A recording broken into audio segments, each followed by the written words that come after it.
From the US to the UK, Poland, Australia, Ireland, and many others. A fresh wave of anti-immigrant protests are being witnessed in many countries in the West. Concerns over crime and security dominate the discourse, with top leaders often linking migrants to terrorism or violent crime. What his people did, representing him, was allow millions and millions of people from jails, from prisons all over the world, people from mental institutions and insane asylums, gang members, drug dealers, pouring into our place. And you know what? Our people voted for me to get them out. Crime rate's gone up. There's a lot of assault charges that have been dished out. Execute the order! And we're being treated like second-class citizens.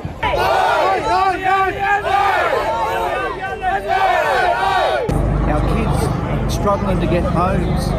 What is behind the rising protests against migrants in the West? Why is the right to asylum under stress in many European nations? Are the protests xenophobic or carefully orchestrated to win votes? We delve into these questions in the latest episode of HT In Depth.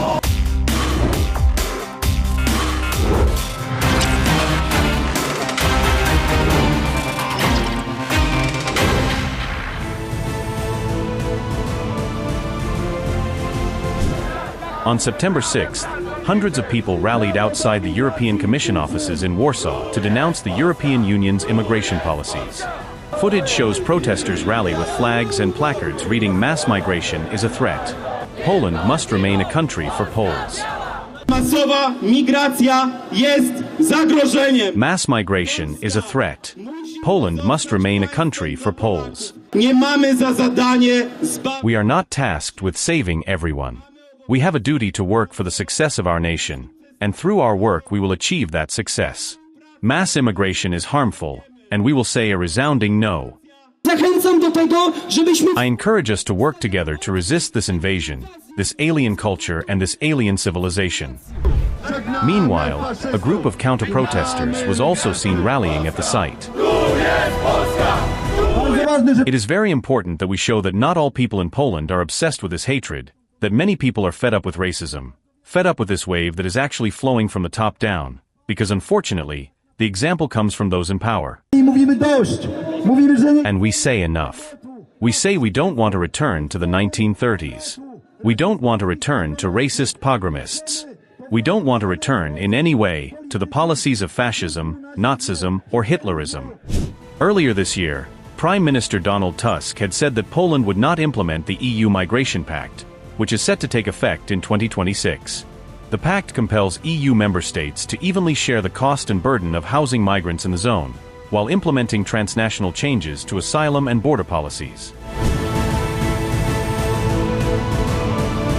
In the United Kingdom, hundreds of demonstrators took to the streets in several cities, with tensions particularly high near hotels housing asylum seekers.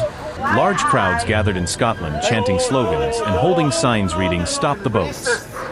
Similar scenes were also witnessed in Skegness, Liverpool, where protesters marched through the town. Protests started after the arrest of an Ethiopian asylum seeker at a hotel in Epping on charges of sexual assault. Other incidents at hotels housing migrants, especially those involved in alleged sexual offenses, have also inflamed tensions and have been heavily publicized by activists. Crime rate's gone up. There's a lot of assault charges that have been dished out. A lot of young boys, young children have had their phones stolen from them and robbed at knife point, and they all run back into there. However, members of the Stand Up to Racism group claim there is no merit in the argument that migrants and refugees are behind the rise in crime rates. Well, the myths are that anything under the sun is only down to the problems of refugees and migrants, whether it's crime, whether it's sexual violence and so on. Actually, we know that none of that is true. And if you look at the people in the refugee hotel there, they're desperate people who have fled war, who have to live on £9.95 a week. And actually, that there's nothing unique about any race or any ethnicity about causing an uptick in crime or any of these things. It's racist lies, but actually it's racist lies that are fed by the media and by politicians all the time. The United Kingdom is facing a record number of asylum claims and arrivals by migrants in small boats across the English Channel, including more than 28,000 this year. With immigration polling as the public's top concern, British Prime Minister Keir Starmer's Labour government has been under pressure to deliver on its pledge to end hotel use, which is costing billions of dollars a year. We will finally honour what take back control meant and begin to choose who comes here. We will create a migration system that is controlled, selective and fair. A clean break with the past. He has absolutely no conception, as part of the North London set, of the genuine damage to community that has been done by mass immigration over the course of the last 25 years. And it was interesting that in his 5 key priorities for government, immigration, whether legal or illegal, wasn't even mentioned. The UK government has also said that it is examining the use of military sites to house migrants, amid growing criticism over the practice of accommodating asylum seekers in hotels.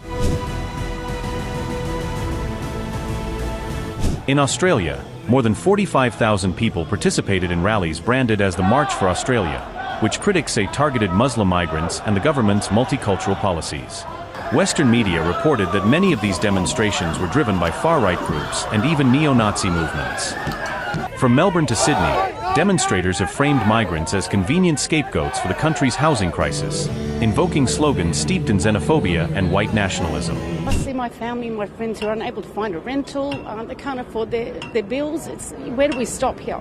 Something needs to give, and if this is a show out that you can see, we all feel the same way. And I mean, we've got people here, obviously not the typical Aussie-looking guys, but they're Aussies all the same, and this is what we need to do, is look after our own first, then we can help. 100%. And then we can help others when we can. That's right. It's not about immigration, it's about our country bursting at the seams, and our government is bringing more and more people in.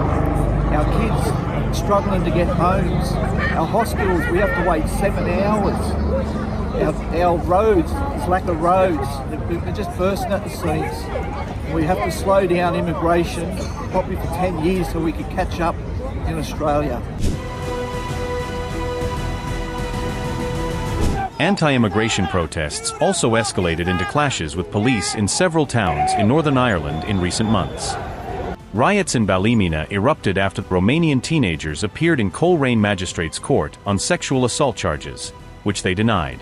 15,000 people homeless, Irish people homeless in Ireland, and migrants come in and they're housed within a week or two. I met a girl on the train that told me I waited 7 years to get a council house. I was living in sheltered accommodation until then.